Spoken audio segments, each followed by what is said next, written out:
कर्तव्याची जागृती देतात महाराज. संत महात्मे येतातच याच्यासाठी महाराज. या जगतामध्ये 3 प्रकारचा वर्ग सांगितला शास्त्रामध्ये. 1 जगणाराचा वर्ग आहे, 2 जगवणाराचा वर्ग आणि 3 जागवणाराचा वर्ग. विठाल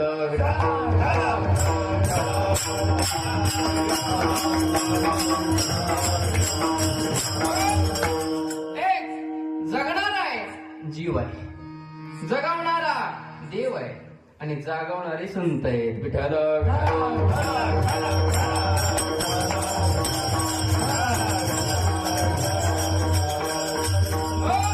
आपण जगतोय पण कसं जागावं आम्हाला संत शिकवतात.